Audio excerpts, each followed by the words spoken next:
My name's Daniel Bushell. The White House concerned about war crimes prosecution. Coming up. Lawyers file for Barack Obama's arrest. World's top war crimes attorney says he will get George W. Bush. And huge secret wars you're paying for that you don't even know about.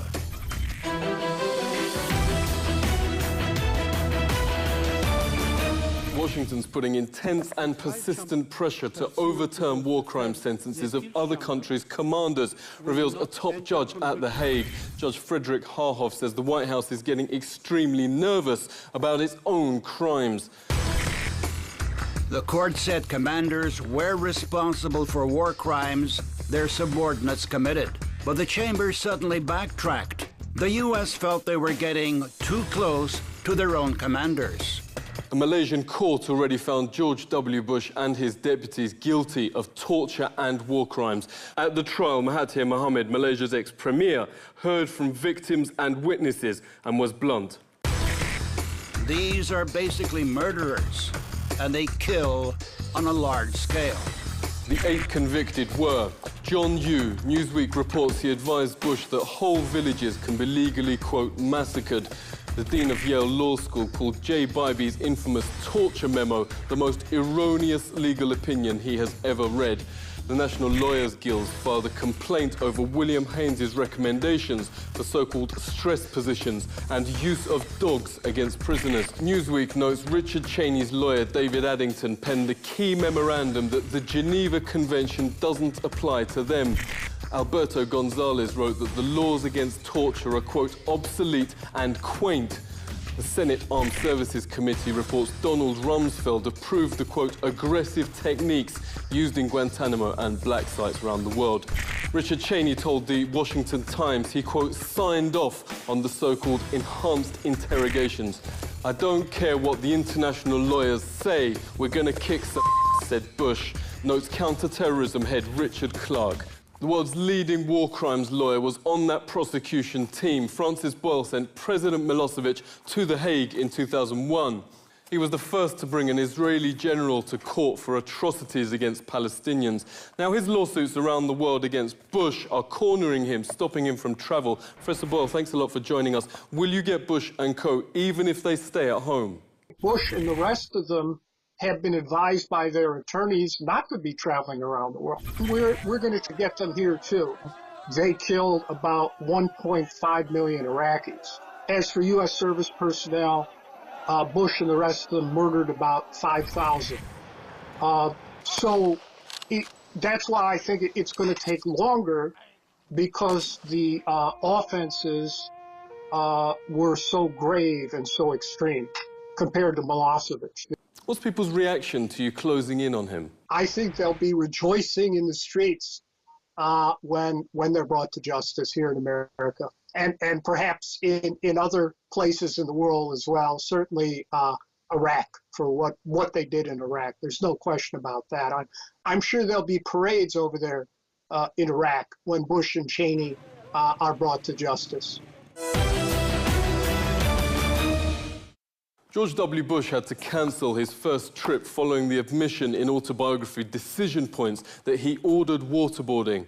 He shied away from Switzerland after Swiss MPs worked on a warrant for his arrest with New York's Center for Constitutional Rights. CCR Senior Attorney Catherine Gallagher joins us. Thanks a lot for coming on. Now, the common response is, oh, Bush has contacts, no one can touch him. But you work with lawmakers around the globe. Why is he now cautious of traveling anywhere? The globe is this Convention Against Torture. So most of the globe is obligation to investigate and punish George Bush. Actually, the Obama team reached out to Switzerland and sought assurances that George Bush wouldn't be prosecuted, and that the Swiss response was, we have an independent prosecutor and an independent judiciary. We can't make that promise to you. Cowboy Republic, the 6 ways the Bush gang has defied the law, lists 200 pages of White House crimes. The author of that book is former head of the National Lawyers Guild, Marjorie Cohen. Thanks very much for joining us. What are the 6 ways the Bush gang defied the law? Okay, Daniel, and I just want to say, first of all, that there are many more than 6 ways, but I had to limit it So that's why I only chose 6, or the book would be as long as an encyclopedia. The first, and I think in some ways the most serious, is the illegal wars in Iraq and Afghanistan. This is a crime of aggression. Crime of aggression at Nuremberg was to be the supreme international crime. So then the second violation of the law is the torture regime that was set up by Bush officials and their legal mercenaries, John Yoo, Jay Bybee, and other lawyers. Third violation is war crimes, and torture is considered a war crime as well. But the killing of civilians, the targeting of civilians, 2 of the most notorious instances of war crimes, the Haditha massacre, where U.S. Marines basically executed about 24 men, women, and children in cold blood. It was just horrific at Haditha. And then the Fallujah massacre, which was done in retaliation for the killing of 4 Blackwater mercenaries, civilians were targeted. U.S. soldiers went house to house and took them out and shot them. They shot families crossing the river. Helicopters and snipers shot people. There were unknown numbers, hundreds of people that were killed in Fallujah. God bless America! Yeah! Then the fourth violation of the law is the prison camp that the United States maintains at Guantanamo. Then the fifth example of law breaking by the Bush administration was the illegal spying program, surveillance program, spying on Americans' conversations, and then a data mining program, very much like we've heard about lately from Edward Snowden. And then finally, the refusal to fulfill the law. When Congress would pass a law, frequently George W. Bush would sign the law and then attach what we call a signing statement saying, yes, I'm signing this law, but I am only going to follow the parts of it that I agree with. And the president cannot make the law under the U.S. Constitution. That's up to Congress. Tomorrow, when Obama lands in South Africa, lawyers have filed for his arrest for genocide. The country that went through apartheid, attack on ethnic groups classed as inferior, charges the Obama administration is now doing the exact same thing. Indiscriminate confinement of Muslims without charge and targeted drone attacks on Muslim civilian populations around the globe. They charge worse than apartheid, in fact, constitutes genocide. The Muslim Lawyers Association brought the claim to prosecutors with attorney Yusha Tayyab. He joins us. It's great to have you on. Obama now expanding the war on terror to a war on whistleblowers and using drones over US soil. You note, as with apartheid, discrimination is spiraling out of control. It's a history that our people know, and so it's something we can identify with, and that is particularly pertinent to the South African community because, as you know, pre-94 we had extensive detention without trial in this country, and the comparative to the South African public is you didn't condone it then, why must you allow it to happen on an international basis now? And so this is a genocide, a torture, a perpetuated campaign against people of the Muslim faith. One of the judges in a Pakistani High Court judgment that we've attached to our complaint has declared the drone attacks to be illegal and has asked the UN to investigate it. He seems to want to joke about the drone attacks. He's recorded as having said at one of his balls held in the US that if any person's had designs on his daughters, he's got predator drones.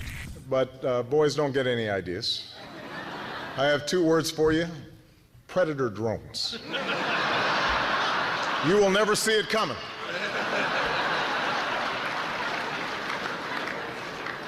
You think I'm joking? At last week's G8 in Ireland, MP Claire Daly says corporate media should stop pretending Obama's anything but a war criminal. By any serious examination, this man is a war criminal.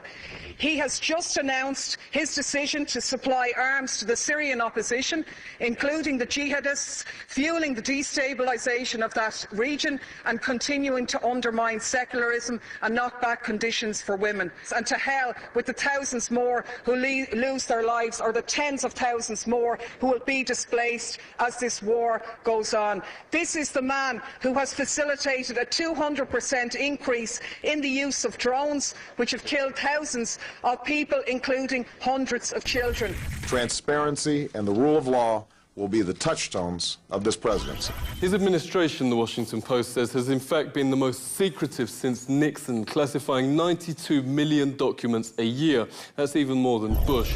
Former intelligence officer Scott Rickard is investigating secret disastrous wars American people are waging in their name and funding and don't even know about. Thanks a lot for joining us. Tell us about those wars and why have they been a disaster? What people don't realize is that there's been a war for 4 years. They fought a war down through Sudan and Ethiopia and into Somalia. And then they tell us in the news that there's been a terrible drought and 250,000 people have died. When in fact, what had happened is that all the food supply and all the water supply was basically wiped out. And so they're left to die in the desert because now they're going and developing the oil fields in this new country created South Sudan. And then when it comes to war crimes using weapons of mass destruction. I mean, the depleted uranium-lined Hellfire missiles, and this is a fact, they're fired from Predator and Reaper drones. They deliver at least 10 kilograms of depleted uranium, which permanently contaminates the target areas. So when you go back in there, you're guaranteed, if you spend too much time, to get some form of horrific cancer that will kill you between 10 and 15 years. That's how poisonous this stuff is. And we've got a lot of our soldiers around this stuff that are dying, but they don't talk a lot about it. It's like our generation's Agent Orange.